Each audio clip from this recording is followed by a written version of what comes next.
Hello, good evening, ladies and gentlemen out there. Thank you for joining us this evening for today's edition of Jubilee Sports Extra. This is where we set out a quality time to discuss sporting world, things that are happening all over the world, in Europe and as well in England as it relates to football. It's going to be an exciting time, and I mean, the last time we were here, it was very, very, very, very interesting.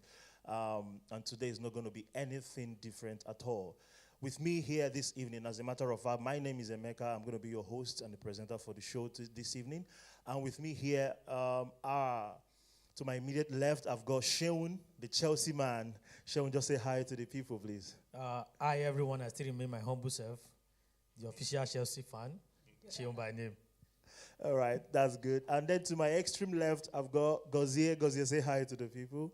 Hi everyone, staying humble as as a fan of the Arsenal. The Arsenal, I like that. So it's not an Arsenal, but the Arsenal. All right, the Gunners for life. And then to my immediate right, I've got a very amiable secretary, Labia. Labia, say hi to the people, please. Hi, everyone. Hi, everyone. Thank you for joining us today. And we'll be expecting you to engage, after the introduction. Yeah. Yeah, I think it's a good time for our secretary to, let you know a bit more details of what we expect of you, our audience. So, secretary, if you don't mind to please take it from here. So, just like last week, first of all, I want to thank everyone who participated, asked questions, those who called in. We really appreciate you, and all those who viewed, the program. We really, really appreciate your support. Thank you very much. God bless you. For today, we expect the same. We need to up our game than we did last week. So we'll look forward to getting your phone calls, your chat in our YouTube pages or Facebook, or just call in. Just send us a WhatsApp message if you want to. I'm going to call out the number that you would need to call if you want to make a comment, if you want to ask a question, if there's anything you want us to discuss.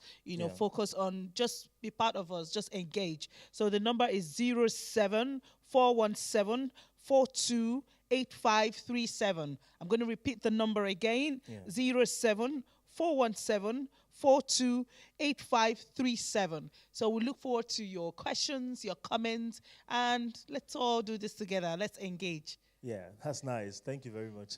And then just one more thing, just before we start, I think it's quite important we give honor to whom honor is due. This show is brought and powered by RCCG Jubilee Christian Center Coventry, the house of prayer. We as Christians and as believers, we do exciting things, and this is one of the many other things that we do, which is actually exciting as well. All right, the show is about to begin. I want to encourage you to get your siblings, your friends, anybody in your house, get them to tune in and to connect, because it's going to be heated up right in this place in a few minutes. Oh, all yeah. Right. And share, like, and subscribe if you haven't done that. Good. Thank you. Good. Thank you. All right. Okay. So the Women's World Cup is ongoing currently in Australia and New Zealand. For years now, I used to belittle the women's competition, but the competition this year have changed my mind as concerning how women compete in the world of football. And I'm quite sure that a number of persons here share the same view with me. We're going to hear what they have to say in a minute. But the competition is currently at the round of 16. And there are 3 African countries that were able to make it through to the round of 16, and some mighty, mighty nations in the world of football, checked out, if I will put it that way, to the surprise and shock of many. We're not expecting, countries like Brazil to check out, Germany to check out. It was a shock. But I'd like us to have a little discussion around the Women's World Cup this year, happening in Australia and New Zealand. What do we think about the African contribution as it relates to, the 3 African countries who are still there? What do we have to say about, the women football in Africa as it relates to the whole world at that level? What do we think about the African women? Yeah. Yeah, to be very candid, I think African is doing great now when it comes to women football. Yeah, yeah. And this is the first time three African countries will be qualifying from group stage to the round of 16. And it's actually a very, very great thing within the African female football.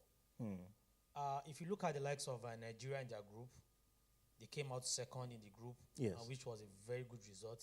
But I felt like we can actually do better than that. Yeah. The first match against Canada is actually the last Olympic winner. And the same team that went to win the Olympic came as well to the World Cup. It was a very tough match. And those guys are very, very incredible. They are awesome.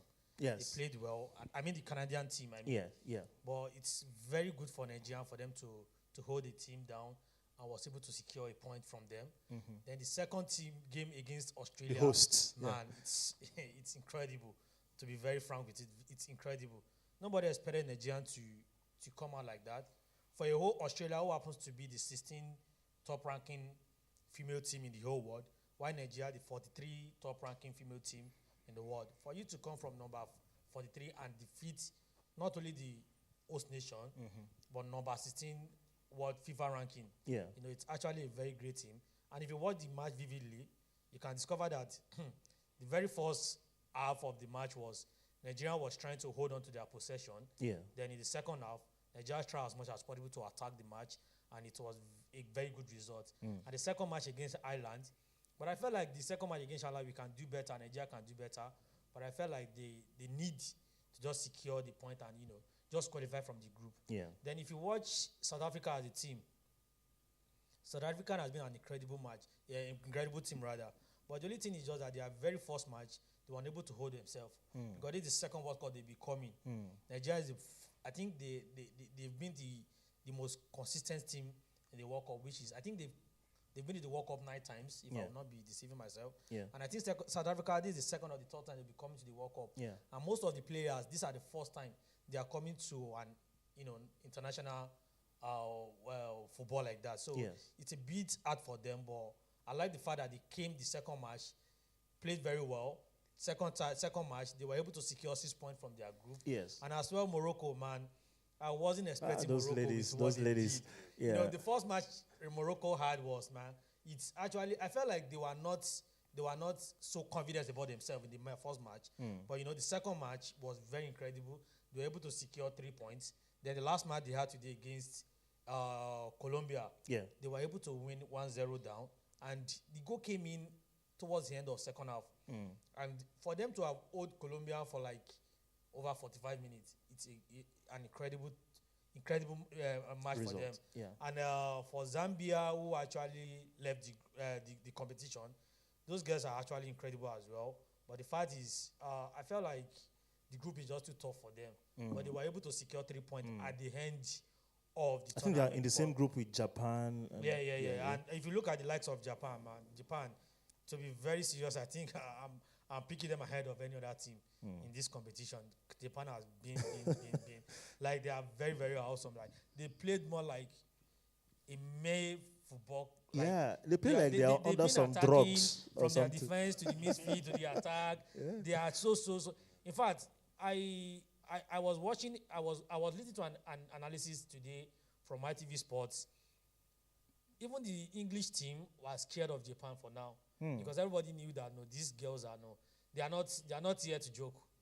They are not here to joke. They are actually here to play. Like, they are actually here for the competition. And which They are I think this, well-trained. I think they are well trained, well composed. You know, from their defense to their midfield to the attack, including their keeper as well. Everybody in Japan were very incredible. So it's a bit difficult for Zambia to Keep up. qualify from the group. Yeah. But at the end of everything, they secured 3 points out of the competition. And to round it up, female football is coming up to the standard now. Yes. In leaps and bounds. This competition, this FIFA Women World Cup 2023 is giving me this kind of vibe. Like, they are It's coming a quality. a good quality. We don't want to be done with the same thing with I everyone. wish you worked the Jamaica game yesterday. Yes. You know, Yes. Sean, Brazil. the striker for Jamaica, who happens to be their captain. Yeah. The lady is so superb. I don't know any other word to qualify that. This is a person that she can only take a ball from the Defense. defense line, go with herself without no assist of any other player, attack the opponent. You know, well, to be very candid, that this competition has been so incredible, very awesome. I love watching it. I think even I think I will pick them ahead of Premiership next season. Okay.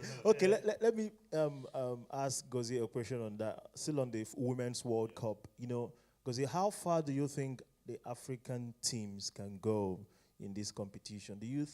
Are you seeing any African team going to the final, or do you think we're going to stop? The African teams are going to stop in the round of 16. What do you have to say about that? No, I feel they can go all the way. If I'm being honest, I think, for example, for Morocco, I think they can tap their inspiration from the men's team, who did very well just in the Winter World Cup. Yes.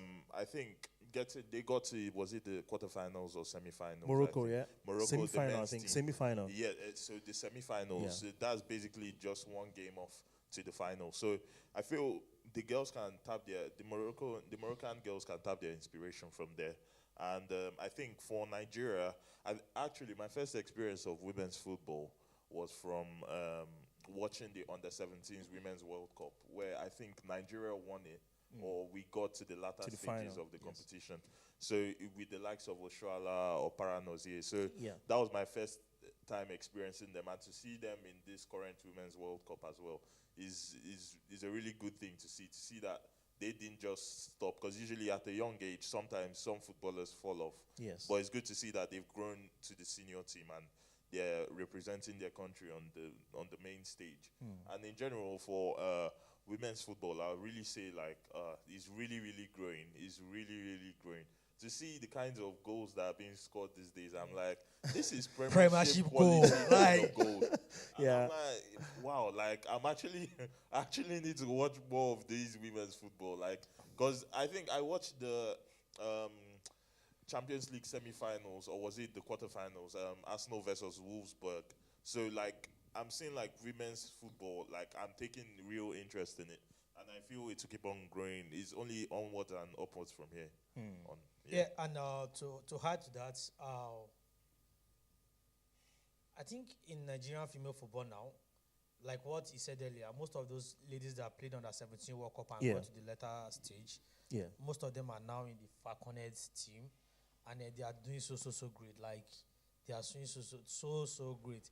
And Nigeria meeting England on Monday, 8 a.m. in the morning. I felt probably like what I said earlier, watching an analysis on High TV Sport Today. The English team the English Nigerian Falconets, which I was just laughing okay, don't worry, you will hear it, you go hear them. We'll give you ta on Monday. But in fact, if I won't be sentiment enough, I think the English team are far better because they've got a lot of good players who are exposed. Lauren James. In the likes of Lauren James. Oh God. That girl in this competition is exceptional. You can't compare with any players in this competition. This is someone that in 5 goals had 3 assists, 2 goals. If not for the fact that one of our goals was disqualified via VAR, she will have had 3 assists, 3 goals, which has never happened I think in the likes of any players in the world. But English team, English girls are, you can't underrate them. Yeah. But now they are underrating Nigeria, and I feel like then go hear them. No, but did anybody see what was trending, the prayer they did on the field? Yes. What God cannot do does not exist. Yeah, they were saying that. Trending right now. Everyone is talking about it. We know much about the fact that what God cannot do does not exist. Based on the fact that we are all Christians here, we believe so much in the power of God. But in the football world, I don't really believe. Because you just, for example, you are a Christian, we come to the football pitch to play together. You prayed, I prayed. So who will God to answer? Based on your hard work, you get what I'm saying. I don't know, maybe you get my own part. That prayer was on another level. Yeah, because of the fact that you said, the English team, they don't know what's coming up, what they're going to face. I felt like they don't know, because if you watch Nigerian team,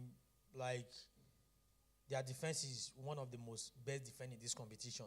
For them to have played 3 matches just to consider 2 goals. Yeah, consider just 2 goals. And you see the keeper has been an incredible person to save a penalty against Canada, It has been a very, very good result for Nigeria as They wouldn't a know what team. hit them. And apart from them, the likes of Hebi, to be very candid, the Super Falcon captain.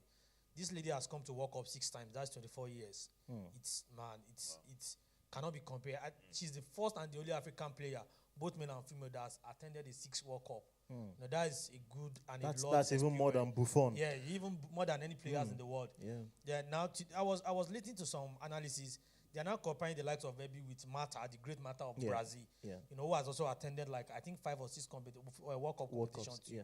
See, the likes of Hebi has bring a lot of, in football at this time, I don't think age does really matter as much. The experience counts.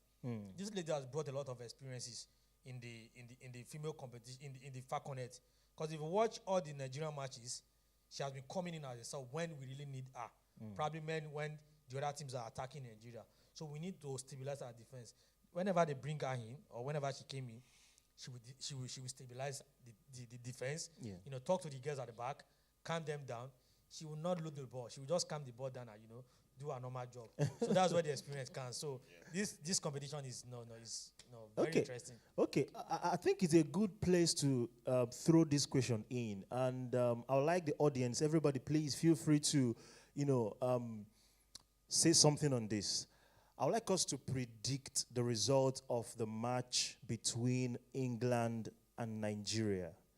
Okay, the match between England and Nigeria. It's coming up on Monday, 8 a.m. in the morning. What do you think will be the result of that match? We're going to get the predictions from all the pundits in the studio this evening. But at the same time, I would like you who is watching us right now to give us your own prediction of that match. What do you think will be the result of the match between England and Nigeria coming up on Monday, 8 a.m.? I mean, most of us here, we have some sort of connection with either of the two countries. It's either you are from this or from that, or you are living in this country, one way or the other. British Nigerian. You're a stakeholder in that match coming up. So what do you think is going to be the result of that match between England and Nigeria? Audiences, please feel free to put your predictions in the comment box, and our secretary will do us well to help read that out. I want to start with our secretary, if she doesn't mind, to tell us what does she think is going to be the result. I want her to predict the result between the match between England and Nigeria. What do you think is going to be the result of that match? Draw, win? No. Probably 3-1. 3 to Nigeria and 1 to England. Just give them 1. Okay. And call me biased. I don't mind being biased in this case because I'm really fired up, looking forward to that match on Monday. And I really pray that Nigeria wins. All right. Someone is praying here. Okay. So Lebia says 3 to Nigeria, 1 to England on Monday. All right. Fantastic. Sheon, what do you think? Yeah, to be very candid with you, I don't want to be biased. Just like Dr. Libya has said, call her being biased. I'm a Nigerian. I 100% support my country, no matter what. But looking at that football, it's very hard for you to say Nigeria will win. But why? But just like she said, what God cannot do. Why'd you say that? This is a competition I've been following right from the very first stage of, England being the first match against IT 1-0. It was just like a slim win anyway. The second match, I think against can't remember, but I think the second match against Denmark, against Denmark was actually 1-0. But at that point, I felt like England are just trying to get themselves. Then they played their third match against China, which China is actually another great team again. It was 6-1, which meant England belittled them. Just flawless beating. We call it flawless beating. It was a flawless beating, And I will not underrate Nigeria as a team as well. Because looking at the group as well, Canada and Australia, even Ireland. Ireland is being rated ahead of Nigeria in female FIFA ranking. I think they are number 26 on the female FIFA ranking. And Nigeria is number 43. So for Nigeria to come, even draw with Ireland, who is number 26 at the FIFA ranking, Canada number 4 on the FIFA ranking, and still winning the great Australia, who I think they are on the 8th on the FIFA ranking. Yeah. And, the co-host as well. Yes. I will not underrate Nigeria, to be very candid, but I think my prediction will go for 2-1. And Two. and And I will the be, two will go to- I'll be like the first team to score will be England. So that can actually, I feel like that would motivate Nigerians to come you know, out. to come out. Because if you actually watch the match against IT, English team are like they like watching their match generally, they're a bit more skillful and technical. One Nigerian will be like more physical and attacking.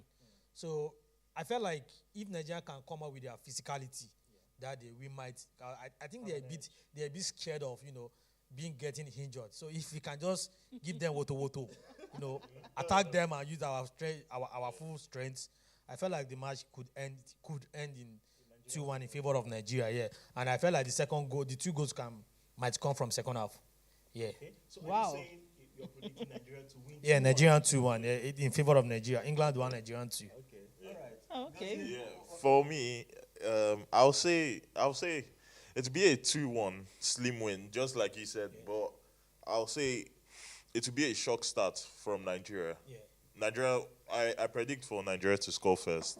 Then I think England will equalize back, and there will be a lot of pressure on Nigeria. But I'd say a last-minute breakaway goal for Nigeria. Yeah, 2-1. Okay. That- Okay. Just, Fantastic. just like in like of Australia, but Yeah, just like you said. if you watch Yeah. England match right from the onset of this competition, they have been scoring at the very early stage of the competition. Because before other team get settled, they will just attack you and give you that force. So most of their goals have been coming within the first 15 minutes. Most of their Very first goals. tactical. Yeah, I think that's one of their tactics. So that's why I said they can actually do the same thing for Nigeria if Nigeria is not careful enough. Yeah. And another thing you said, like Nigeria have one of the best defenses in the competition. So this is why I say it will be. And again, England are expected to score early in the game because that's what they've been doing on. And so that's why I say it will be a shock for Nigeria to be the ones to score first. Then England will equalize and put a lot of pressure on Nigeria, which is expected. They're the more technical team. But I'd say a last-minute breakaway goal just after putting all the pressure on Nigeria, and a last-minute breakaway goal, say a last-minute free kick or something, and it's lumped into the box, and Nigeria with the physicality, like you said, they can score from there. So that's why I Then just feel- to just say this particular thing, I felt like if you watch Nigerian first match, starting Oshoala I don't feel like starting Oshoala is a good decision because our first match we started Oshoala against Canada. This lady, despite the fact that she's even a great war star, she misses a lot of chances against Canada. And I felt like in second match against Australia, they brought her in at 63 minutes. She came in. I think that touches was just a goal. I felt like bringing Oshoala in introducing her at the second stage or second half would be a great decision for the ref, so that they get to sitting put down it on to the goals. bench. It's predicted. Yeah, sitting down on the bench, looking at watching the match again is another experience for you. So when you go in, You know what you to know do. what to do. But you starting, you might not actually be. But again, let me just say this in a short. We have a very great player in Super Falcons, the likes of Rashida Ajibade. I think she's the best attacking midfielder we've ever had. Because most of our goals have been coming from her. This girl will pick a ball from the defense line, push it forward, dribble people. She loses ball when she don't see support anyway. So she has been a great player, and I felt like Nigerian coach should start to Oshoala from the second half. Okay, fantastic discussions. So we're still waiting for your predictions, our audiences who are watching. What do you think is going to be the result of the match on Monday between Nigeria and England? That match is going to be very, very exciting. What do you think is going to be the result? Labia here said it's going to be 3-1 to Nigeria. Sheun said 2-1 to Nigeria. And Gozier as well said 2-1 to Nigeria. Well, for me, I feel England might sneak away with a win. If you ask me, I would want Nigeria to win. Are you saying that as British Nigerian, or want to know where you're standing? I'm just looking at what's been going on in the competition. Seeing how England has been as a team. I think they have 9 points so far from their group. From the group. I feel as if it's going to be a tight match, but just like the guy said, a slim win. But for me, I feel probably technical know-how of some of the English players who could give them an edge over the naiveness of some of our Nigerian women, and then they could pull through with just a slim win. So I would go for probably a 2-1 win for England, if you ask me. That would be my prediction. Okay, but just one more question on the Women's World Cup. Before that, I think we have 8 matches coming up. Let me just list out the matches, and then I'll ask us a question after that. So there's going to be a match between France and Morocco, another African country. There's going to be a match between Colombia and Jamaica, Switzerland and Spain, Japan versus Norway, Netherlands versus South Africa, another African country, Sweden versus USA. USA are the current champions. England versus Nigeria, and then Australia, the host, versus Denmark. Okay, so those are the 8 matches in the round of 16 that will be coming up, I think, from Friday this week.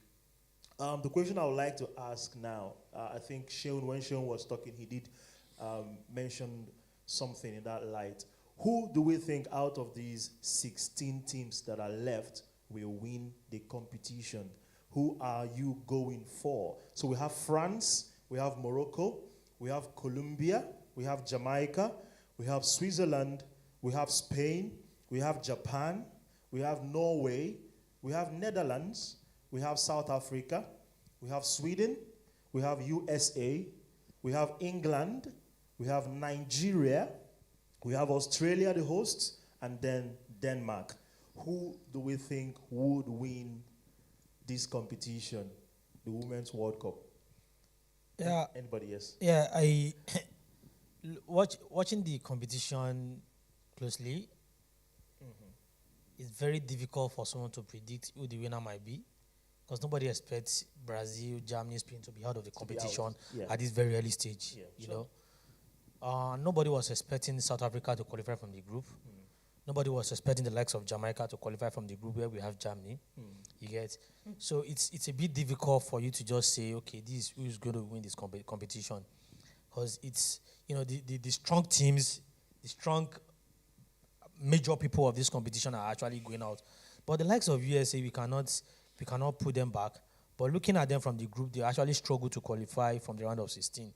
So I'm picking. It's going to. Sorry, I would have loved to pick Nigeria, but I know it's impossible. Though, like Doctor said the other time, what God cannot do does not exist. You know.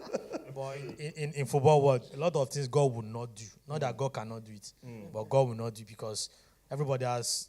Most of them are like Christian like us, and they pray to their God as well. So God will actually want to listen to everybody pray and like, okay, let the hard work decide. Now, to me, the likes of Jamaica and Colombia has been so great in this competition, playing so good, incredible match. But most of their, you know, playing pattern has been more physical than technical. And the likes of Japan, like I said, the team has been so technical, right from the defense, the midfield, the attacking force. You know, they are very composed. They don't rush themselves. No concern, no struggle, no worries. You know, they play ball as if the likes of Ronaldinho, you know, hold ball and if you like, just come. If you like, don't come. If you come with rush, they will give you with rush. If you come with ease, Japan will give you with ease. So they have been so incredible in this competition. Like, if I want to pick, and to be very candid, the co-host country, I don't see them going too far, to be very serious with you. Because the likes of Australia managed to qualify, even top the group. So I felt like I would love to pick Japan. Yeah, okay. And Japan and France to be in the final stage. Okay. Yeah, Japan and France to be in the final stage. Who would win? Then if that can happen, I'm picking France to win. France? Yeah. Ahead of Japan? Yeah, because, you know, French players have been, you know, their kind of pattern is just like a Mourinho pattern. They kick and follow football, despite the fact that they are females. They don't want to see the ball at the head of their, you know, at anywhere around their box. And they have this kind of three strikers. They will never come to the back to come and support in defense. And their defenders, I think they know that. What they do is The moment they have the ball, they load it to the front. So there's no way ball will not come in through, and that's how they've been playing their pattern right from the beginning of this competition, and it has been so working out well for them. So it takes a technical team to hold those kind of pattern and win. So I'm picking France ahead of Japan, but I'm picking Japan and France to be at the final of the competition. Yeah. Okay. So Shehu picks France. Okay, Gozie, which team are you picking? Yeah, from what my little knowledge of female football, Yes. I'd say I've been watching USA for a while. Like I've known the USA women are really good in like women's football, but I think the team I'd probably go for, if I'm going for a team, I'd probably say England. I'd probably say England because like the English team, they've really been building. Hang on, but you said Nigeria would win England, so how? Yeah, That's what I'm about to say. That's the contradiction. That's the contradiction. Okay, No. okay. Nigeria will win England, but you're asking who the final winner. Yeah. So if Nigeria win England now, England Yeah, is so out. England are out of the competition. I get where you caught me there. But what I'd say, I'll probably say, if not England, I would probably say So you are knocking I'll Nigeria probably- out automatically, right? So if you put England, then you've knocked Nigeria out. What I want to say, since I'm not saying England, Yes. the team I'll go for will be, I'd probably say Japan, because I noticed the way even their men's team played in the men's World Cup. Like they're very structured and they're quick. Like when it comes to, they're actually very, very athletic. Those guys, like they're very, very athletic. they eat something And different. they know how to play as a team. It's not really an individual kind of game. They know how to play as a team. So I feel the teamwork makes the dream work. So I'll go for Japan. Yeah. Japan. Okay. Libya, who are you going for? He's going for Nigeria, surely. Yeah, I'll have two options. Okay. Yeah, I'm going to go for Nigeria because I have high hopes, and Okay. it's not wrong to hope. Yeah, sure. And then second will probably be Japan, but Japan. I think Nigeria should win. Okay. Okay. So Libya is going for Nigeria to push all the way, about where that doesn't And they work. can surprise you. Don't look. Yeah, this is football. Like I said earlier, like there's like everything is happening now in the world of football. Yeah. You can't. A lot of things are coming up, like things you are not expected to happen. Like you just see it to happen. Eventually it will be like a miracle, but it's not a miracle. They work so hard for it. So nothing, like everything can happen in the world of football. Seeing Nigeria at the final, I will not be too surprised because they work so hard to get there. Because if they are not working too hard, they won't get to the final.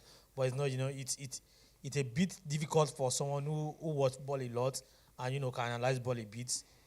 Picking Nigeria ahead of teams like even England to be very serious.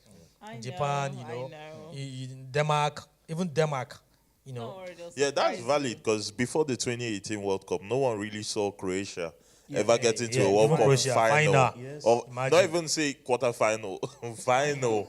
The actual final playing against France. And they actually scored in the game. I think the game ended 4-1, I think, in the final. I think it was a penalty shootout final. Croatia. Yeah, Croatia, France last World Cup. No, it no, wasn't World Cup. That was not World Cup. That no, was- no. I that mean was like the semi-final. 2018 final. It was France. Okay, Oh, was it? It was Euro. France Argentina, wasn't it? No, France. It was France and Argentina that played the final, and Argentina won. Yeah. So France Croatia was the 2018 World Cup then. Okay, yeah. Was the 2018 World Cup final? Yes. So I think like, yeah, it's very, very valid to like throw Nigeria there, throw Nigeria into that conversation, Yeah. into the mix, because they've earned getting into the round of Because they've 16. So earned let's it. see They've what worked they so do. hard. Let's see what they And do. to be onward. very serious, this is the only African country who doesn't have who doesn't have a lost in their group stage. So haven't lost a match yet. it's Right. from Yeah. draw So you to see what draw I'm to saying? win. You They're get, going there. and for them to have even got to where they are now, it takes a lot of hard work. Yeah. Well, the Nigerian female team, they play a lot of pragmatic football, so they defend a lot, and then they come out gradually. Who's going to But, tell them what to do now? Let's see how it goes. So we have someone predicting Japan to win, that's Gozie. We have someone predicting France to win, and that's Sheun. And Libya is going for, Libya between Nigeria Nigeria. and Japan, pick one. Nigeria. Nigeria. Libya is going for Nigeria to win the Women's World Cup. Who are you going for? You who is watching us this evening, who are you going for to win the Women's World Cup competition? Please, can you put it in the comment box and we'll read that out once it comes through to us. Okay, a couple of some news that came through today in the world of football I wanted to just read out to us. Yeah. Okay, I think we have a call. We have a call. Leaves. We can help us to. Hello. Hello. Hi. This is Jubilee Sports Extra. Who am I speaking with, please? It's Franklin. Hi, Franklin. Good to hear you. You're supposed to be here. So, I just want to drop my own view concerning the people that I think will win. Sincerely, I don't see. I'm a Nigerian, but I don't see Nigeria going that far to final. Even for Nigeria to win England, it will be a miracle, prayer plus hard work, because the team England. Anyway, Nigeria, we are actually good. Our female, they are actually representing us well, but we have to check some things. But for the final, I think I will go for France, because that team France, they are well structured, they are well disciplined, they understand what is football. And apart from France, I will say my first pick is France. My second pick is Japan, because female Japan team, they perform way more than their male. In fact, their football federation is more focused on female, because female move far than male. Okay, thank you very much, Franklin. Thank you for calling a Man City fan. Okay, Man City fan is going for Japan or France to win the World Cup. My first pick is France. France. Then, okay. Second option there is Japan. Okay. Okay, fantastic. Thank you very much. Thank you for calling in. Another call coming in. Yeah. Hello, this is Jubilee Sports Extra. Who are we speaking with, please? Please, this is Lumira Kolawole on the line, please. Hi, Pastor. Pastor, thank you for calling in. Always supportive. My contribution as part of this female World Cup. Yes. Yes. So, what's your prediction, sir? It's not about prediction. I'm not seeing many people are following this World Cup. It has been a World Cup of surprise, for the female team. To start with, I'm so glad that 3 African countries were able to qualify for the second round, last 16. Yes. Nigeria, South Africa, and in fact, they all Morocco. Yes, sir. Surprise comparing the group they are in. That is a group of Germany, the group of Colombia, and South Korea. They're able to qualify there this morning. I was so excited for them. Apart from that, if you look at the whole tournament, the tournament favorites have been going out one after the other. France France is still there. America is still there. England is still there. Germany. And we are looking at. I think Japan is still there as well. The way it's looking, I think that if England continue to play the way they are playing, I think England will win the cup. They will win the World Cup the way they are playing now. They continue the way they are playing, especially the way they played their last match. For the first 2 matches, they were struggling. They were able to win by penalty against 80, win against 1-0 against another country. But in this their last match, they were able to smash this down without asking that Chelsea superstar, Lauren James, the sister of our future captain. Yes. James. Above all, I've been following women football for some time, and I can see the development, the way they are developing, they are growing. I'm so excited. In fact, you cannot be bored watching this women football, the way they are playing and the way the tactics, the commitment, every other thing. So I believe England has a chance of winning this World Cup. The favorite before the tournament was Germany, and they were out today. But you cannot rule out surprises, in this World Cup, this World Cup. So even though we are keeping England to be the best team now because they're European champion, but anything can happen, especially against Nigeria. If Nigeria take their chances, they may cause England problem. But Nigeria have to watch it. That England will not disgrace them. I think they will put their own point and they will do well. But above all, I'm predicting that England will win this World Cup because I think if you look at the whole team that remain in that tournament, apart from Japan, I think England they are the best team right now.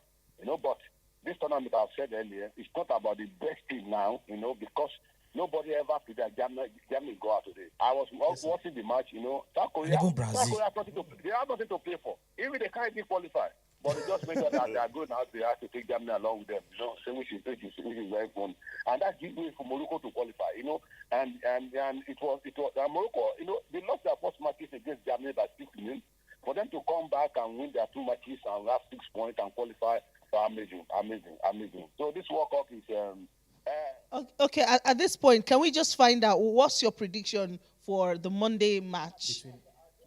I said by my analysis, I've watched all the matches, I see all the groups, I see all the teams. So the best team in this tournament is England. But as I've said earlier, so you think England is going to win? Yes. But you can't rule out surprises, because that surprise, you can see the things. But for me, I'm still backing England to win this tournament. Yes. Great. Thank you. Great input. Thank you so much. Thank you for calling. Yeah, just like I said, great teams are falling out of the tournament. Yeah. Like one of the surprising things about this kind of tournament is Morocco qualifying with -4 goals. Their first matches, they were defeated 6-0 down. And for them to come back and win their 2 matches, it's actually a very great one. Yeah. The team that topped the group, top with 6 points, and I think plus 5 goals. Morocco second with 6 points, and I think with maybe -4 goals. Then Germany with 4 points, and with maybe plus 5 goals. So for a team like Morocco, which like -4 goals and still come and qualified, man, I think this tournament is bringing a different dimension in football world. Yeah. Fantastic. All right, so we're going to be looking forward to it. Let's see how it goes. I mean, from Friday, the round of 16 commences, and then we'll see how the matches turn out. Whether England will go all the way, or would it be Japan, or would it be France, or would it be an African country? We're going to see how that goes. But let's move away from the Women's World Cup competition and come back to Europe, the men's football now. And let's take some of the news that came through today. Newcastle have agreed a £40 million deal for Tino Livramento from Southampton. And then Chelsea have agreed a £25 million deal for the Brighton keeper, Sanchez, increasing the competition with Kepa in that football club. Man City have agreed a £77 million fee for Leipzig defender, Vardiol. Guardiola is strengthening his defense line as well, going into a new season. Gabriel Jesus, the news says he will be missing the start of the season after his knee injury, or knee surgery rather. That leaves me with a question for Gozebo. Whether he still thinks Arsenal will go on to win the season with Gabriel Jesus not starting in the Arsenal lineup for them. I think it's going to leave them with someone like Nketiah. Is he strong enough to take them and lead them all the way to win the trophy? He can say something about that in a minute. And then, like we said earlier, Morocco, South Africa, and the Nigerian women football teams all make it through to the round of 16 in the Women's World Cup competition. Fantastic. Goze, do you want to say something on that? Do you still feel Arsenal can go all the way to win the Premier League next season? Yes, I still think so. Because I feel last season, when Jesus was injured from the World Cup, he got injured in the World Cup, and they were like, Arsenal was going to fall off. Who do we have? Is Nketiah. Nketiah can't help us. Nketiah can't keep us up. But if you look at our first few games, I would say the only 2 big teams we probably have to face in those run of games are, say, United at home, and I think, is it Tottenham? I think it's Tottenham. I don't think it's Liverpool. I think it's Tottenham, yes. So I think Nketiah, don't forget, in our home last season, I think that was January, February, we played against United in our home, and Nketiah scored 2 against United. So he scored against Chelsea as well, I think, last season. Was that last season? Chelsea. I remember Nketiah. Yeah. Go on anyway. Yes. I think Yes, I think so. But I think he's able to still represent us. We went to Tottenham away, and he was the leading striker in a game where we won 2-0. We've not won in the Tottenham Stadium since 2012. I think that was since 2012. We haven't won in their stadium. That was when I think Thomas Rosicky scored, and like I still feel we're still on for it. I still feel we're on for it because with the new players we've brought in, I actually went to watch the game yesterday at the Emirates when because The Monaco game. yeah, the Monaco game, the friendly, the Emirates Cup. Like I was shocked when they said that Gabriel Jesus isn't in the Lineup. lineup. Everyone started looking at each other. Why is Jesus not in this lineup? So they now said he'll be out. They had to do a cleansing of his knee because it's like his knee injury he had in December coming back up. So like I think they had to do some cleaning inside because he had some irritations in there. So they had to do some cleaning. So they're predicting he'll be out for say 6 weeks, for 6 weeks of the season. So I feel he'll probably be able to come back say at the start of the Champions League, when Champions League games kick off. I think that's probably when he'll be able to come back in. And who knows, that will be good for us. It will be a good mental and on the pitch boost, having someone like Jesus back for the Champions League run. And I think Nketiah can help us in the Premier League. So you still feel like Arsenal can still win the Premier League? Yes, because He's it's not 6 backing it's 6 down, weeks. can't you see that? It's an injury keeping him out for 6 weeks, not 6 months. Okay. If it was 6 months and we knew it was 6 months, we'll definitely be going out for a striker at the moment right now. So that's what I have to say on that. Yes. And don't forget the fact that Arsenal have gotten Kai Havertz. So you haven't talking about is him. Is he a striker? He's a complete striker. Is he? Well, Yeah, for he's a- Chelsea, he yeah, was a bit. He's a striker, and I felt like with the absence of Gabriel Jesus in the team now, I think Havertz could be able to step in and do something great because Havertz has been an experienced player for long, played in Champions League, played in most of the competitions, and he has gotten this kind of experience. But the only thing about Havertz when he was in Chelsea, he hasn't got the full support. Most of his midfielders then have been on and off the pitch. So I felt like that is one of the major problems Havertz had when he was in Chelsea. But I felt like now in Arsenal, I should be able to do good, do well. I wish and I think. You pray. But Hope. as a Chelsea fan, Okay. Okay, fantastic. Okay. Let me pick on the Chelsea supporters a minute. So you guys have got a new keeper in the person of Sanchez from Brighton. But the question I have for you guys is Sanchez coming into Chelsea to become the number one goalkeeper, or is he coming in to sit on the bench? Because Sanchez in Brighton is the top keeper there, or was the top keeper there for them. Now coming into Chelsea football team, is he coming in now to push Kepa aside and become the number one goalkeeper, or is he coming in to sit on the bench? What's the plan there? Yeah, don't forget the fact that when Mendy was in Chelsea, Kepa is also a keeper as well. So, and I for me, looking at Chelsea team right from the days, we like having like two good keepers. We can actually use one for Champions League, one for FA, the other one for Premiership based on. And it's very good when you have two good keepers because anything can happen. Even though for the likes of Kepa, then when Mendy went on injury, it would have been a calamity for Chelsea as a whole team. But having Kepa to step in when Mendy was on injury, it's a very good one. And now getting Sanchez from Brighton is actually a very good move as well for Chelsea, because I felt like we can't only have Kepa. We can't only have Kepa. Though we've got a lot of keepers, but there's a difference between you being a steady keeper, top keeper, than having a keeper who for months could not even step on the pitch except on the training.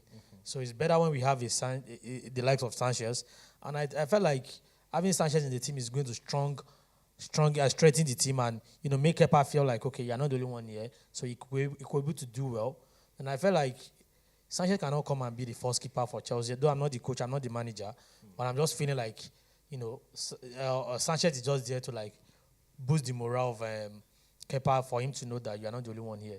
So we've got another good keeper. Yeah. Like something like that. Yeah, to add on that, I'll say Kepa is the most expensive keeper in the world, In isn't the it? world right now. So you can't Was bench it 80 million Yeah, pounds? it's was 80 it? million pounds. So you can't Yes. bench a likes of 80 million pounds for 42 million, is it? For bench 80 million for 42 million. Yeah, what I just wanted to add on that was like, I feel Kepa, for the money he was bought for, he hasn't really instilled much confidence, like that kind of confidence that you be like, yes, this guy is coming in, but yeah, he won't be able to dislodge him. I know you're talking about the figures, but what do they bring on the pitch? Does Kepa instill you with that confidence to be your starting keeper and to make that break into the top 4 in the Premier League? You know, to have a keeper with confidence, you must have a defender with confidence as well. Being a keeper, no matter how good you may be, if you don't have a good defense, look at what happened to DJ last season. Everybody who knows that DJ is a top-ranking keeper in the world. From Man U, I mean David DJ from Man U. But when you have the likes of Maguire at his defense, Harry Maguire at the defense, you know, no matter what you can do, you know, the goal will actually come out from your opponent. So, you know, Kepa not being too much confidence of himself, I feel like, you know, Chelsea have not got that kind of defense that can, you know, give him the confidence enough in himself. And, you know, being a keeper is different from being a player. You know, the last man of the pitch is the keeper. So everything that happens, anything after the keeper is a goal line. Yeah, wouldn't you say like the keeper is the one to also like communicate with players, tell them where to stay? Because from the keeper's view, you're seeing everything happening in front of you. So you know how to structure your defenders right in front of you. No, you stay here, you stay here. That's what the commanding keepers do, isn't it? But in the case of Kepa, you can't compare the kinds of the likes of Kepa with the experience where Thiago Silva is playing. You know, I'm talking about the experience where, you know, the years of playing with the two people. You know, Kepa, this is a keeper and this is a defender. So I can't actually compare them. But I felt like, you know, it's going to be a bit of when Thiago Silva is on the pitch and Kepa is trying to, you know, correct him on what to do on the pitch based on his experience and his years of play and his exposure as a defender. Maybe you get what I mean. But we saw Onana correcting Maguire. Onana is a senior keeper. Don't forget that. Coming from a different league coming from a different league anyway. Yes. Doesn't change the fact that Onana is a senior keeper. Okay. And Onana has played in the Champions League, played with a lot of big stars and a lot. But when Kepa was coming to Chelsea, Kepa came to Chelsea as a new, fresh, young chap. I don't know, maybe you get what I mean. Like he came to Chelsea as a new, fresh. Before Kepa came to Chelsea, he wasn't that popular like the way he is now. You get. So you can't be expecting the likes of Kepa to be mounting shout on Thiago Silva or Asabakweta. You get.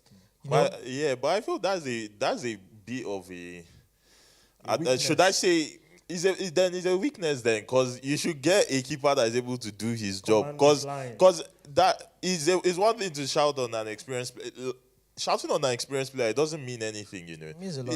It actually doesn't. It's doing the job. It changed the mentality of a defender. If I will explain something to you, Goze, in most of those teams, when you have a captain and you discover that some players are not listening to the captains, look at the factors that causes the grief or the argument or the fight between the captain and other players. One of the factors is, one, experiences. Two, the years they've stayed in the team. Three, the years they played as a player. You can't expect someone like Kepa to know. I get what you mean, but instead of you saying the word like shouting or talking, you can actually correct him like, there's a lapse over there, which I felt like you can actually cover. I'm not saying you must shout. I'm not saying you must shout. Because they're on the field. On the field. In order, their fans people like Thiago Silva would not be happy about it. Seeing the like of Kepa. If he steps out of line and Kepa can see it, like because the keeper sees everything happening right in front of you. Yeah, correction is different from I don't know, maybe in football we have different kind of corrections. We have correction from your fellow teammates. We have correction from the technical team, which is the coaches and the dugout. So when the coaches are trying to correct you, shout on you, that one is acceptable. But when your coach team mates shout on you, it goes out of hand mostly to some players. And if you can remember, I think some seasons ago when Ronaldo was in Real Madrid, I think he made a particular mistakes, and one of the defender, maybe I can't remember his name, shouted at Ronaldo. Ronaldo actually got angry and he wanted to leave the pitch because the player shouted on him. And don't forget the fact that this is the player who has actually lifts you up or win a lot of trophies or do a different thing, or like I've actually creates a lot of chances and even do a lot of spectacular things for the teams. So you shouting on a player like Ronaldo is a bit, I don't think you can actually. It's above correction. It's not about correction. It's about your manner of approach to that person at that point. That's what I mean. Like you can actually, if a player like Thiago Silva made a mistake, nobody in a football pitch, everybody made a mistake. I was once a player, but now a retired player. Yeah, when I was playing, if I made a mistake, anybody can make a mistake, but for you being a team, if I made a mistake, correct, cover up at that point, then tell me my mistake, not coming to shout on me. I will not be happy with it because you two can make the mistake tomorrow. Yeah. This is what I'm saying. Sorry, I don't mean have you remembered like a lot of goals Thiago as a defender have saved at the goal line. Lots of goals. The keeper actually made mistakes, maybe running out, maybe making a lot of mistakes. Say for example, a quick player, Thiago Silva, we already know he's 39 at the moment. He's getting on. So say a quick player is getting past him easily. And Kepa now tells him, getting old. So he tells him now, come back a bit. You can see he's getting past you because of the speed. Are you trying to say now that Thiago Silva can't take on that correction? Why not? He can, and he should. Because as a team, like we said, a keeper sees better than exactly. The job is to get the 3 points. No, I'm trying to use the word using the word like shouting on a senior player. I'm not in their shoe anyway, and I'm not there. But I feel like it's a bit. I don't want to use the word rude because I don't know. Maybe I think it's been misunderstood because there's no how you're not going to shout on the pitch. It's just and this is a player, natural. It's very natural. And this is a player who doesn't. It's football. And this is a player who doesn't commit that. This is a player who doesn't commit that blunder, who doesn't commit that mistake often and often. Not like Maguire. He's his perpetual thing. This is what he does every time. But not like Thiago Silva that anytime he made that kind of mistake. I don't know, maybe you get what I mean. Like, anytime he made that kind of mistake, it's a mistake. Yeah. Not that he actually intentionally do it, or maybe it's thing that he does every time. Yeah. So people like that, you can actually correct them in a calm way, not by shouting. You watch the preseason on Onana and Maguire. I wouldn't say you shout at. But in the case of Maguire, if you know Onana shouted on him. It depends on the kind of player. I think we'll have a call. Oh, okay. Sorry. Let's just take this call. Yeah. Hello, thank you for calling Jubilee Sports Extra. Who is speaking with, please? It's still Franklin calling. Okay. Hi, Franklin. What's your comment? Please, it's like we are not getting the aspect Sheung is coming from.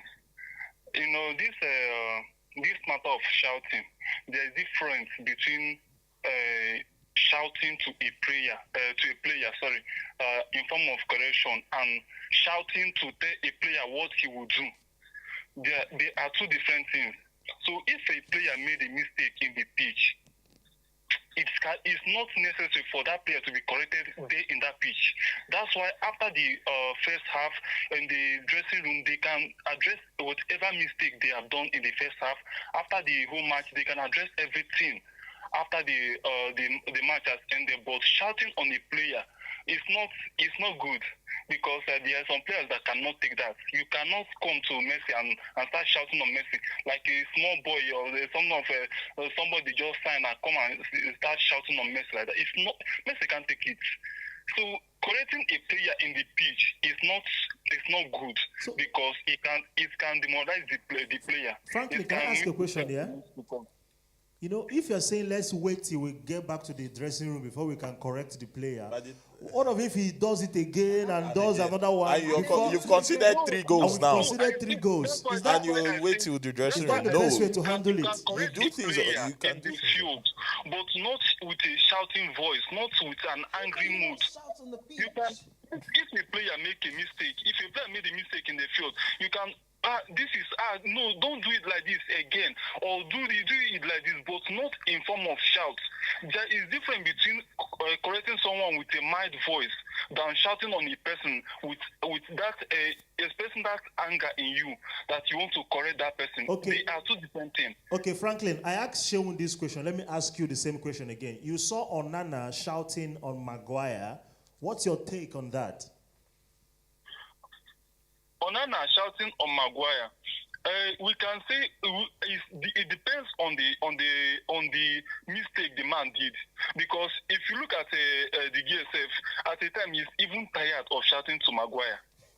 Instead, Maguire ball, he rather throw him. There's a match. It was only Maguire that was free. I have forgotten the people they played against. It was only Maguire that was free for him to give pass, but he rather chose to he threw the ball out of the pitch. He knew quite alright that he wanted to throw it instead of giving it to Maguire, because at that point he's tired of correcting the guy. So, and there's a mood you use and correct somebody. That person must obviously get angry, and if somebody is angry on the pitch, that will bring another thing, especially when a defender is angry on the pitch. Okay. Yeah, thank you, Franklin. Thank you for your comment. Like I said, depends on the player. Someone like Harry Maguire, if you shout on him, nobody will ever blame you for shouting on him, because if you don't shout on him, what else do you want to do? But this is a defender that will look at his net and score a goal Against his own team. his own team. So what are we talking about? Like comparing him, just like he said, you can't expect a player to just shout. Like I said earlier, I don't know, maybe you get my point, Goze. Like, there's a difference between correcting and shouting on someone. A player is meant to have made a mistake on the pitch, but the approach you have toward that mistake, it's what matters most.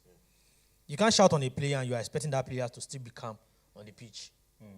In the likes of Balotelli, you can't shout on Balotelli and you expect him to be calm on the pitch. You can't shout on Sergio Ramos and still expect him to be calm on the pitch. But in the likes of Mikel Obi, if you shout on him, he might still be calm because he's a quiet player. But this is honestly the context. You know that footballers are running. Yeah, your blood is pumping at that time. Fans are shouting. The player is wide there and he makes the mistake there. So the only way you can't be saying calm down, like calm. You can't be saying it from here. You have to shout for him to hear you where you are. You have to apply context to it. It's not a quiet room that the guy will just hear.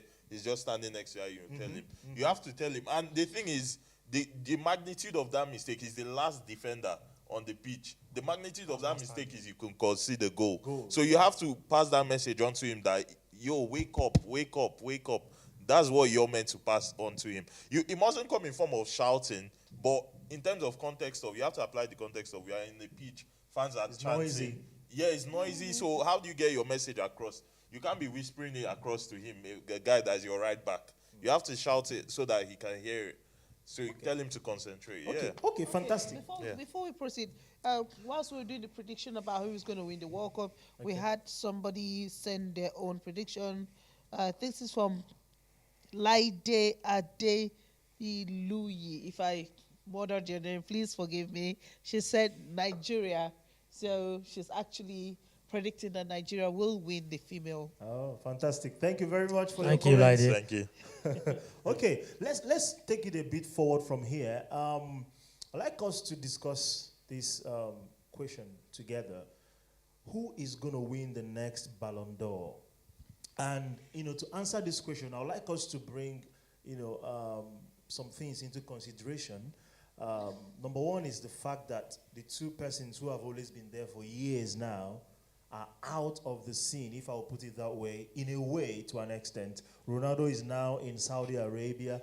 Messi is now in the United States of America, where the competition is not as, high, as intense as we have it in Europe. So in a way, you may not be wrong if you say that the two of them, to an extent, is out of the discussion to a significant level now. So who are we left with?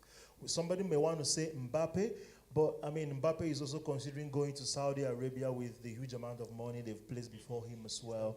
Haaland, is it going to be Haaland? But Haaland is not. Some people say Haaland is not a technical player. He's not a very skillful player. He just scores goal because he's in Man City. Is that enough to get him a Ballon d'Or? Who are you thinking is going to win the Ballon d'Or for the next football season? I'd like the audience to also feel free to put their own suggestions or their predictions. Who do you think will win the next Ballon d'Or for the next football season in Europe? Let us know what you think. But for the pundits in the house, who do you think is going to win the next Ballon d'Or? Shil, I feel you want to go first. Yeah, don't forget that the next Ballon d'Or is going to be determined by 2022-2023 season, not 23-24. Yeah. And as a 23-22-23 season, Messi was still very much in the competition. So, and don't forget the fact that Messi won a World Cup of a recent, which is part of the determinant, one of the determinant factors that will judge. But don't forget the fact that Alan has won a treble this season as well, last season as well. Alan has been an incredible player. Despite the fact that people felt like because he's in Man City, that was why he's scoring the way he scored. Even when he was in Dortmund, he's a goal scoring machine. If he's not a goal scoring machine, nobody will see him where he was to bring him down to Man City. So for him to have been in Man City, which means there's a potential in him, and that potential is what he has unleashed in Man City.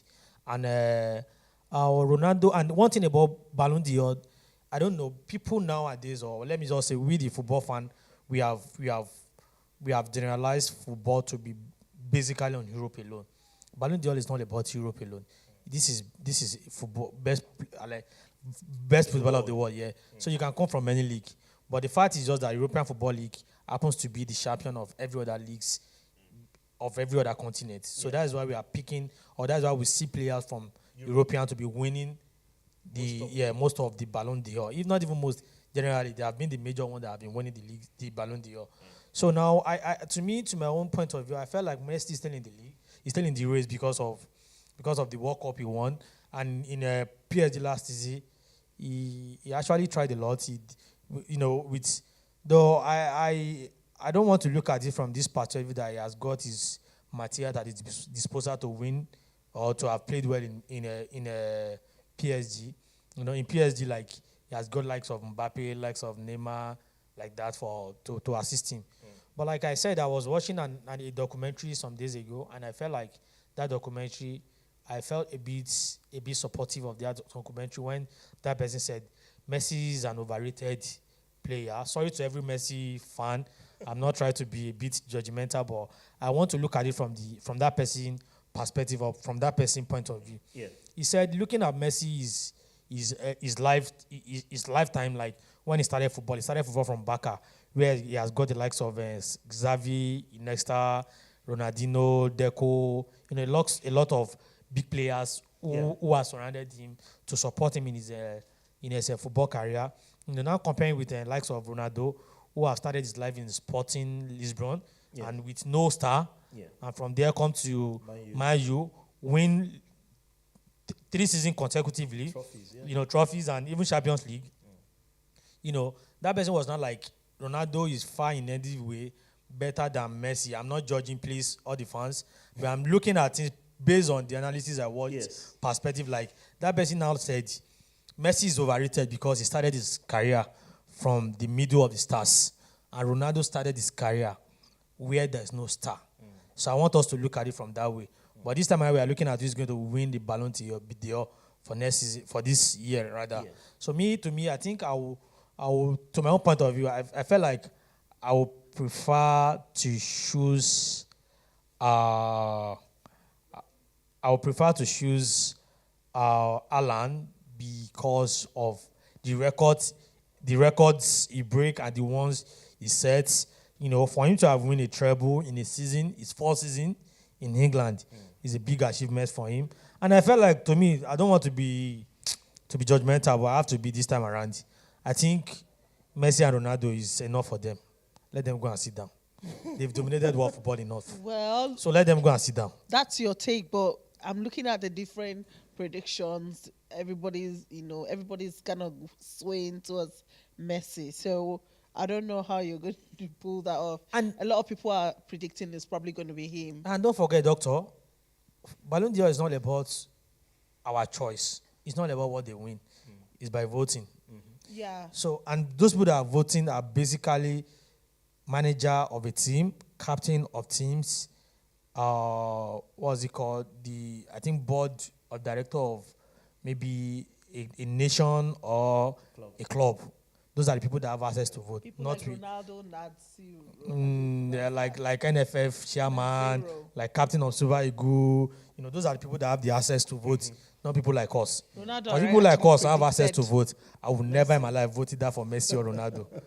Those guys, they've dominated the world football too much. So don't let us forget about that. And it's all about interest. Even if you are better than Ronaldo and Messi, and I don't have interest in you, I won't vote for you. So that's one thing I want us to look at it. And that's one aspect I want. And to me, I think FIFA it's not fair enough if they can be choosing Ballon d'Or winner, Player of the Year winner by voting. I feel like they're not being fair enough. They're just trying to jeopardize with people who have worked hard over the season. Like the likes of Osimhen and even Napoli as a whole team, they've really drawn well last season, and I think they should be compensated. If not with Ballon d'Or or something reasonable, they should be compensating people with what they win, with their performance in the season, not by individual choices. That is. Okay.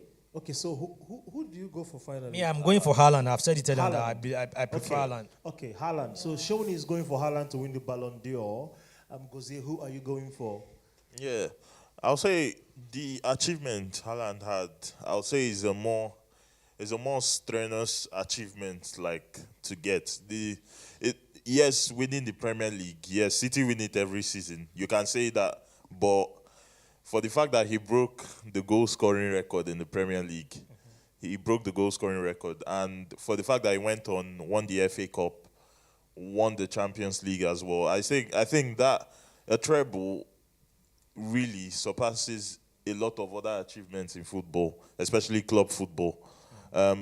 So I'd probably say Haaland, but also Messi would definitely be standing in the top three there when they're giving the awards. Messi will be standing in the top three for sure. Because we all know,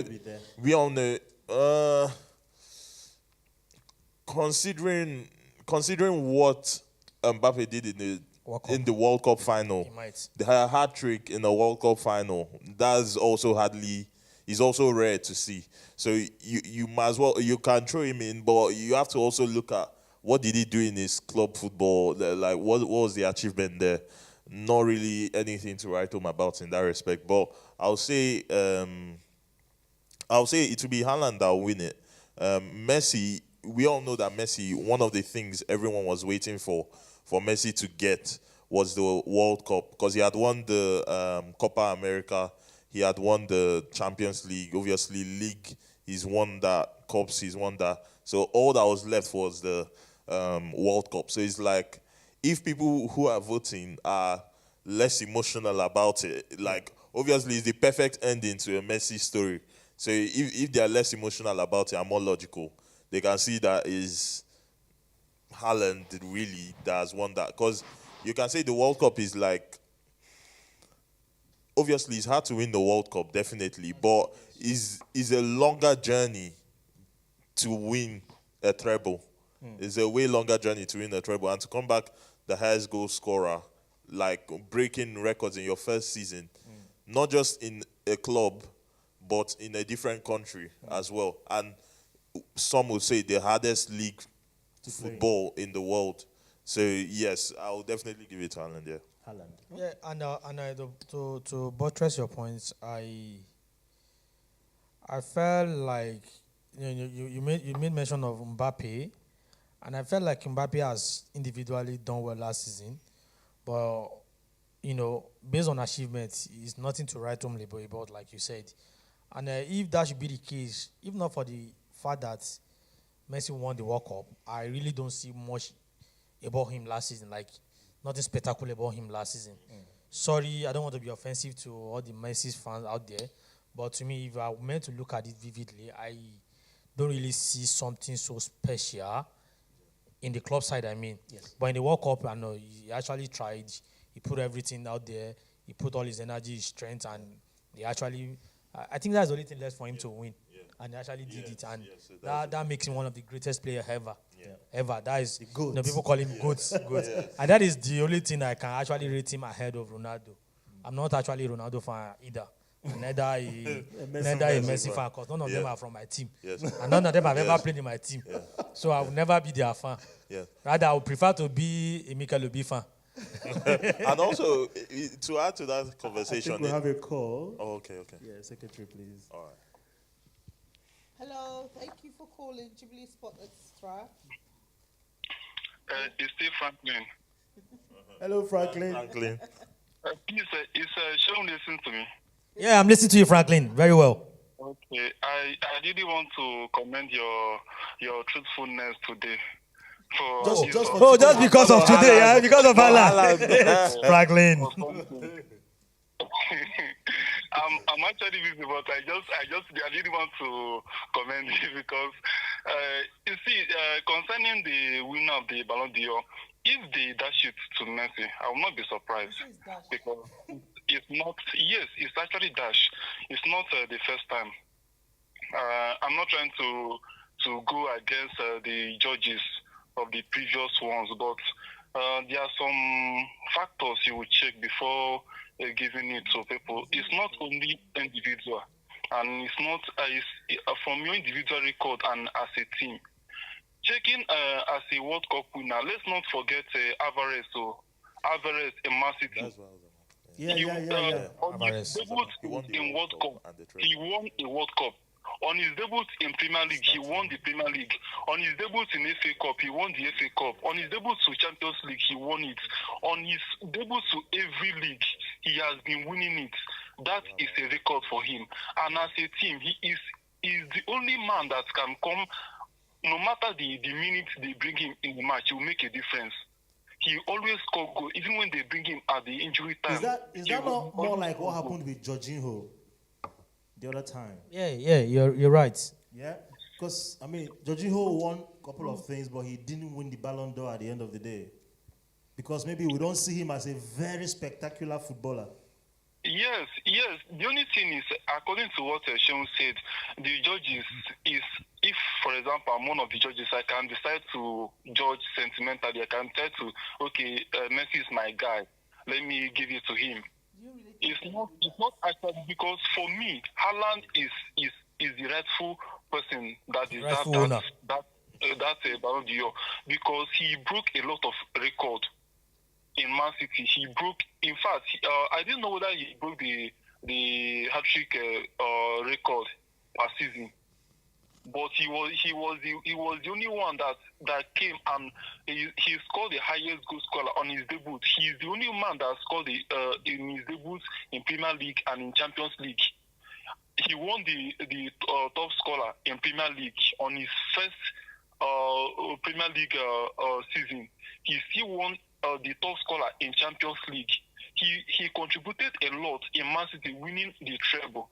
So as a team, the guy did well. As individual, the guy did well, because in the criteria, there's nothing like you must dribble, you must be a dribbling player before they will give you Ballon d'Or. It's not one of the criteria. So the guy, he knows what he's good in, and he is perfect in it. So the guy, he broke a lot of record. But Franklin, see, the argument people have against Haaland, and I mean, some persons on the pundits' side also said Haaland as their predictions. But the argument people have against Haaland is that he is not, he doesn't stand out as a very skillful player to be the best player in the whole world just because he positioned himself and put the ball in the net. Is that enough to give him Ballon d'Or? So that's the argument people have. Yes, if it's all about skills, I think Neymar should have won it. You're right. All about skills. The only thing there is what record or what has the season done in you? What have you done with that season? At least, like people like Lewandowski. Lewandowski, just give him ball, he will give you what he wants by scoring goal. He don't need to dribble everybody before he can. But Lewandowski didn't win the Ballon d'Or, did he? Sorry, I didn't get you. I said Lewandowski, he didn't win the Ballon d'Or, did he? Lewandowski, that's what I said. If they dash it to Messi, because was it last season? He deserved to be the winner. Everybody knows that one. He deserved to be the winner. But according to what we heard, they gave it to somebody else, which they know why. So we are not to judge. They have made their final decision. So what I'm saying is, according to record, we are looking at record, not what you are doing with the ball. What you are doing with the ball, yes, he's scoring goal. He's a striker. He's a center forward. He's not a midfielder. He's not a winger that he needs to. Had he been in 7, that's when he can dribble. He can showcase his talents. But this one, he's a center forward. His main goal. Why Man City brought him in was to score goal, because at the time they lack goal. They create chances, but they lack that finishing result. So that's why they brought him. And the reason why they brought him, he is actualizing it. So I don't see the need of trying to dribble or trying to be skillful before you can win it. Right from Dortmund, he has been doing it. So he also came to Man City. He also did it. So I didn't see that collecting it for me, because I know they may want to judge us with experience. Maybe he's still young and he's still new to different things. So maybe that's why. But with every other thing, I don't see anything collecting it from the guy. Okay.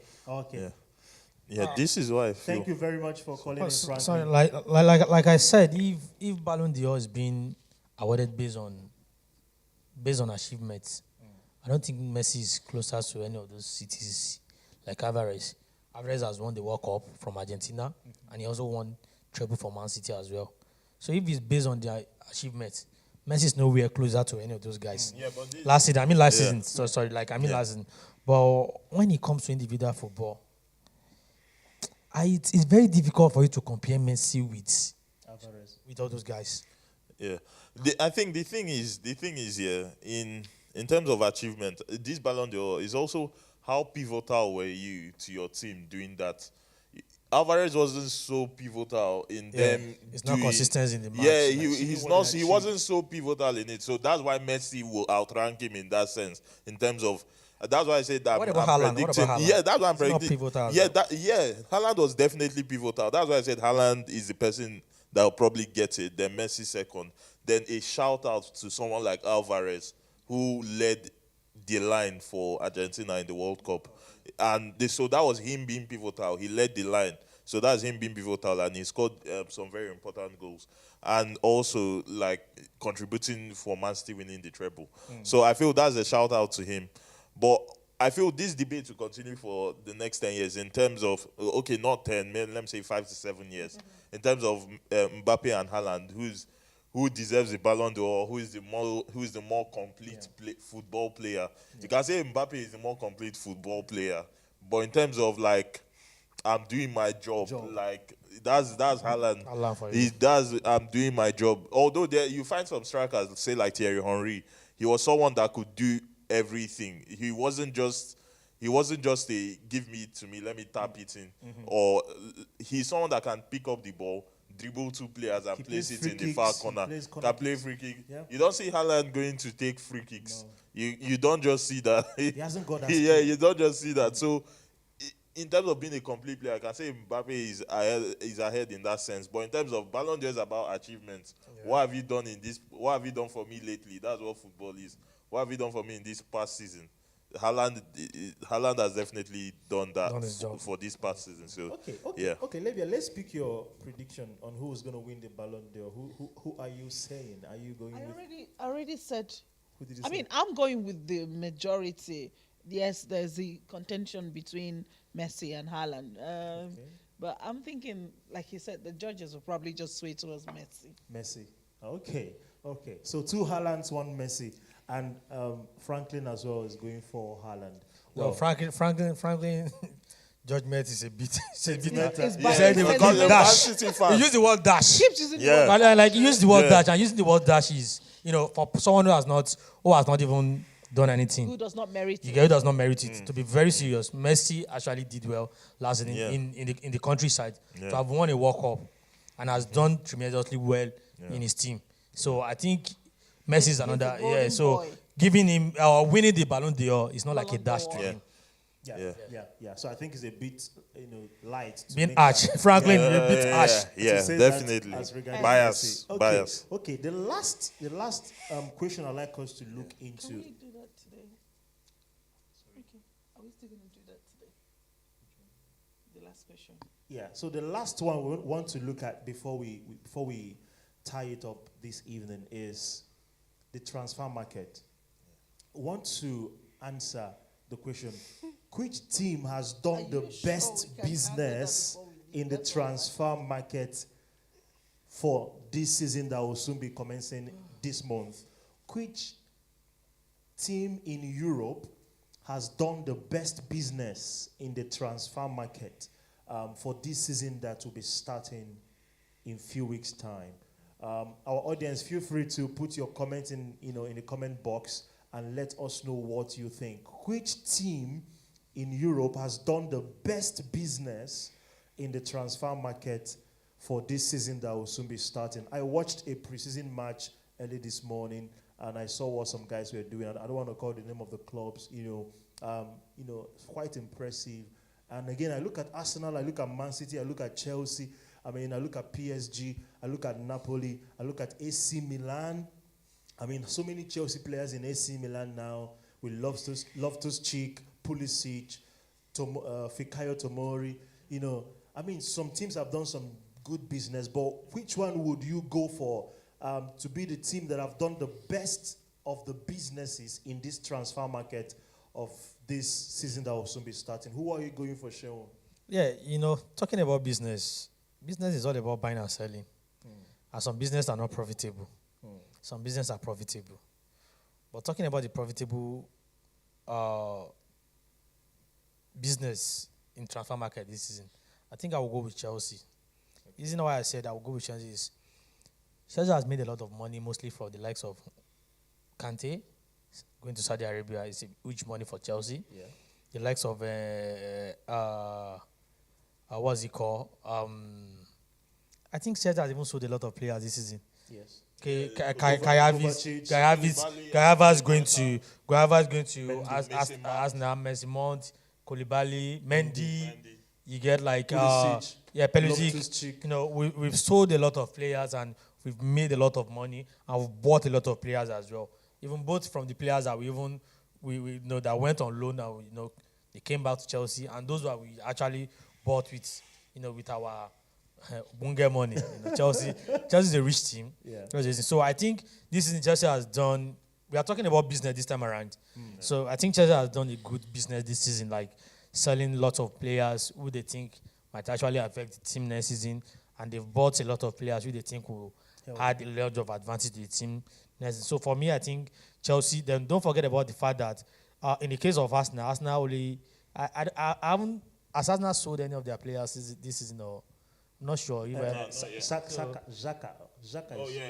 We've sold Okay, Xhaka. Shaka. Okay. So Xhaka, that's a commendable one because selling a 30-year-old for 21.5 million. Yeah. That's a lot of good money. business Yeah. still Yeah. for a 30-year-old. So But- yes. But in the likes of Arsenal have only they bought, they do much of buying than selling.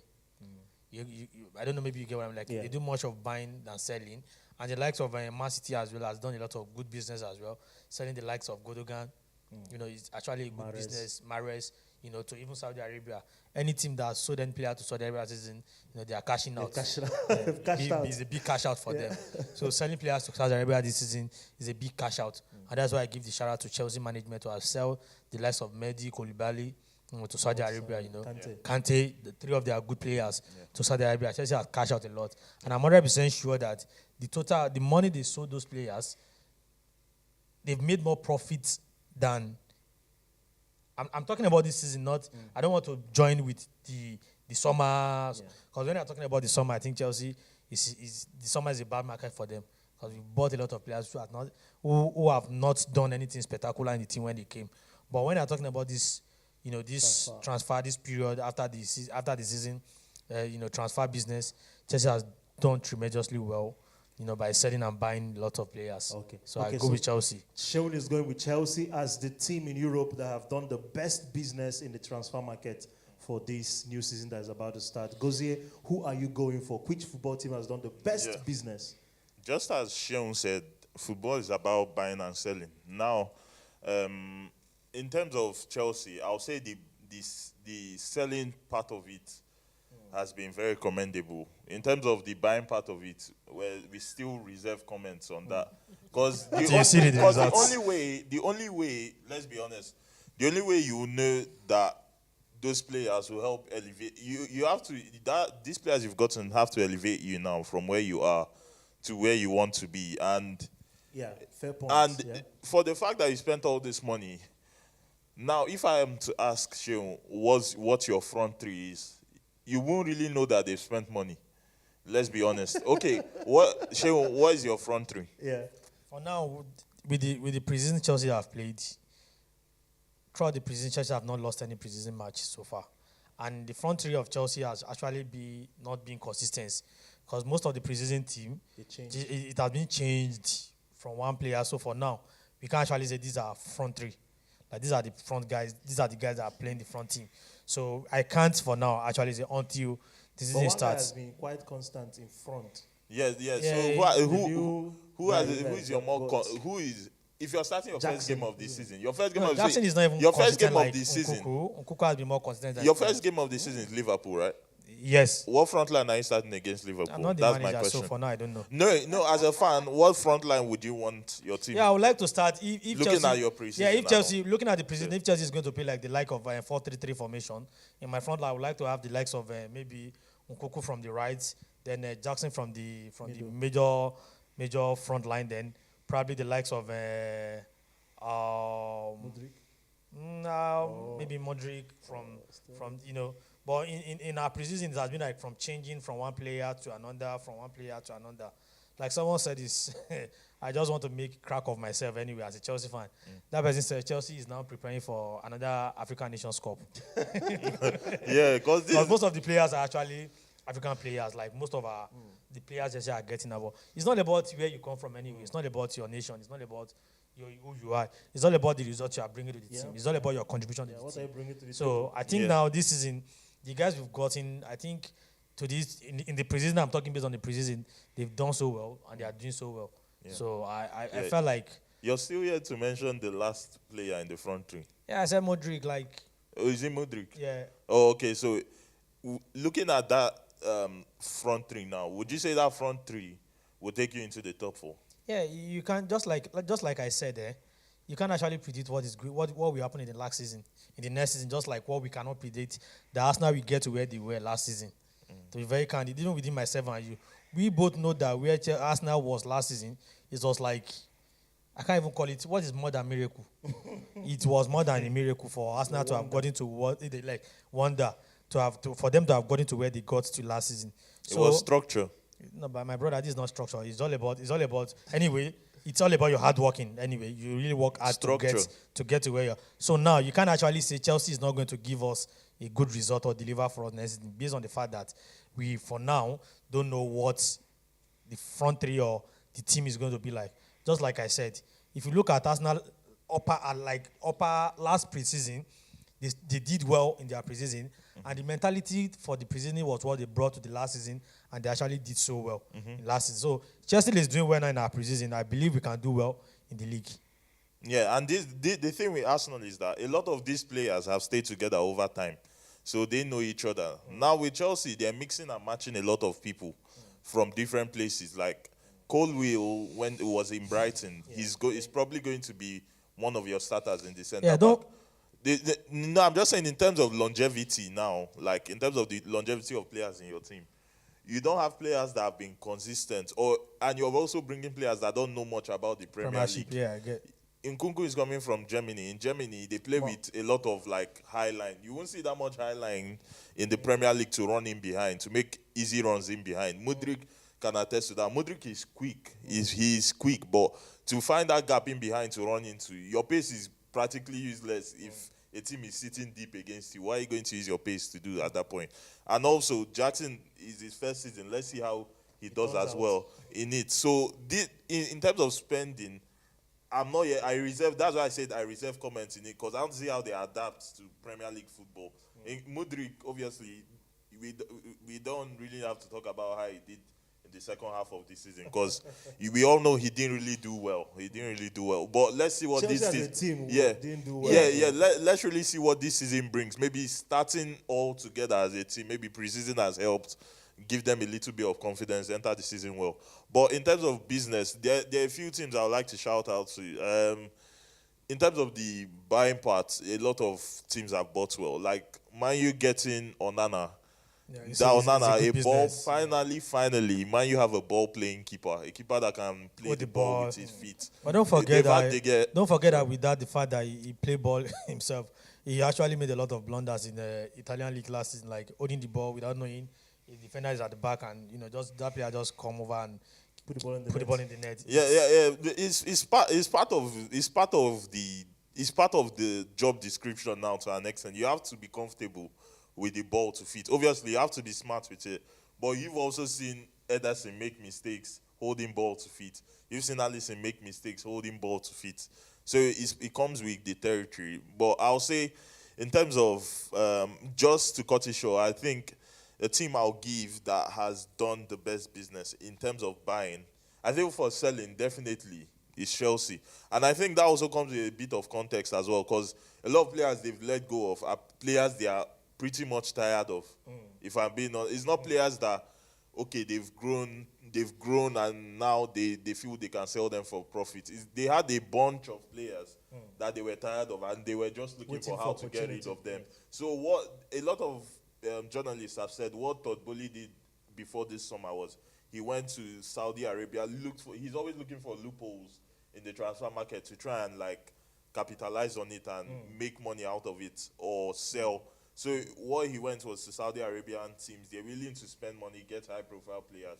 So someone like Koulibaly, before he came to Chelsea, you can say he was a high profile player. kind of Napoli. defender. They were comparing him to Van Dijk all those times and all. So you can see all those kind of players as people Saudi Arabia would want. So he went, people like Ziyech. Is Ziyech gone now? Ziyech Still in is not the going. discussion. Oh, he's still there. Yeah, I think Oh. Ziyech discussion is a bit more difficult because Yeah. I think he has got a problem with his paper or something like that. So Yeah. his lawyer is not making it up to him, and Yeah. it's actually not only giving him as a player headache, it's actually giving the team Yeah. a bit of headache as well. Because Yeah. Chelsea doesn't have option and to just retain him because Yeah. nobody's buying him now. Yeah.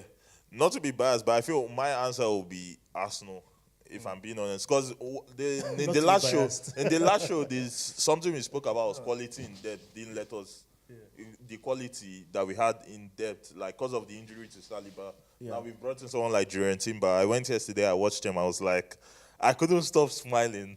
I'm still smiling right now because I'm thinking he's a fantastic player, like a joy to watch. And that he was playing left back. Sometimes you see him in right back. Sometimes you see him in centre back. So he's very dynamic. He's that kind of dynamic player. And it's something Guardiola was doing with John Stones last season. Yes, where yes. John Stones entered into the Putting him midfield. everywhere. Sometimes you see him Yeah. here, picking up the ball, distributing. Like Cavaminga. So, yeah, like what's Zinchenko. Cavaminga, the Yeah, Real Madrid. Yeah. It's basically like what Zinchenko was doing for Arsenal last season. He was tucking into the midfield, picking the ball from the defense, and progressing play. So, Jurgen Timber is that kind of guy. So, if Saliba is to get injured now, like Jesus got his recurring injury, say Saliba is to get a recurring injury for his back, we know we have someone of the quality of Jurgen Step in. Timber to step in. For midfield, Xhaka has gone. We've brought in Kai Havertz. And Arteta, one thing with Arteta, whatever player he brings in, he knows how he wants to apply those players. When we brought in Zinchenko, we're like, oh, but he's not good defensively. Why are we bringing in a left back that isn't good defensively? Because as a defender, you're meant to be good defensively, obviously. But we now saw it, and we're like, even Tierney, that was a better left back defensively than him, we're like, okay, Tierney, we love you, but this guy, what Arteta wants to do with this guy, okay, don't worry, he's okay. Like, we want Zinchenko now. So that kind of thing. Rice, if we have Yeah, even bringing in someone of the quality of Rice again, like the midfield now is stacked. If Partey is to get injured, we know we have someone of the quality of Rice to step in. Because I'm not also, Jorginho is there as well. Because Jorginho, one thing I always skeptical about Jorginho was his defensive capabilities. Like, how well is he? How physical enough is he? But obviously, as we went Newcastle away last season and we won 2-0 and he controlled the game, I was like, okay, so he can survive in a physical game then. Because Newcastle is a very physical team. If you go, especially in their home in St. James Park. So I feel Arsenal have done the best business. And there's still more to come. I think we're looking to get Brentford's David Raya. Brentford keeper, David Raya. He's a good ball-playing keeper. I think if you look at the metrics, he's almost first in everything. People laugh at him that he's short, but he comes in. He does quite a lot. Yeah, in terms of claiming crosses, he was the second in the Premier League the whole of last season. So, looking at things like that, Arsenal have gone deep in research to check these players out. Because looking at them physically, you might just make your minds up. But it's the deeper research that Arsenal do that have gotten them to where they are at this point in time. So, I'd like to say it's Arsenal. Yes. Yeah, sorry. I just want to chip in one of the things. Like putting Arsenal ahead of, not even ahead, bringing Arsenal in the kind of business and discussion, I felt it's a bit being sentimental by Jose because, like I said, we are talking about business in football this last season. Like I said, it's all about buying and selling. Arsenal have not really sold much. Not even much. I think I've acknowledged Xhaka and who else? Nothing. But this is what I'm saying. In terms of the selling part, is this is business. Yeah, that's the thing. If you are talking about business, it's all about buying and selling. Like I said, if you are not buying, you are not selling. If you are not selling, you are not buying. So those two things are meant to go together. You can't leave an aspect of it and be talking about the other aspect. You are talking about the buying aspect. You are not talking about the selling aspect. So bringing us now in this conversation is a bit being sentimental by you, saying Arsenal is like one of the. Yeah, but that's the thing. Chelsea buying wise, Chelsea spent even Man U is better. Chelsea spent 600 million last season and finished 12th. We are so not talking about we are not talking about the fact that Chelsea is on this position or not position. The conversation on the table is which team is doing so well in the business market. Yes. So the question, the answer, the point is, let's go straight, let's attack the question, not go into the results of the question. The question is, who is doing well in the business transfer market this season? Chelsea doing fine. Don't even talk about Arsenal, please. I've already said my answer is Arsenal. So where do we go from there? Okay, fantastic. So, Lebia, are you staying with Chelsea? Of course, I mean, not being sentimental like Right everybody's now, saying. I'm just gonna stay where I am. I'm being unbiased. I don't want to be sentimental. Okay, so is that going to be Chelsea then? Yeah, I'm still with Chelsea. Chelsea. Yeah. Okay. All right. So 2-1. Chelsea. I know Shehun and Levy are saying Chelsea have done the best business in the transfer market for the new season that is about to start. Strategizing. Yeah. Okay, for a comeback. And I mean, Gozier said it's Arsenal.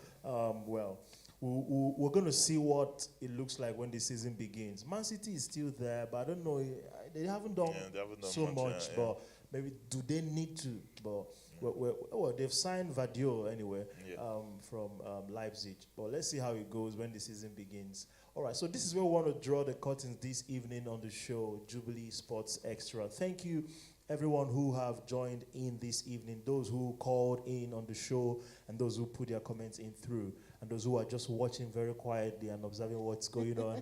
We know you are there. Thank you for being there. Thank you for joining us this evening. We hope to see you soon again. And from everybody here, we're saying thank you. Thank you. And bye. Good night. Good night.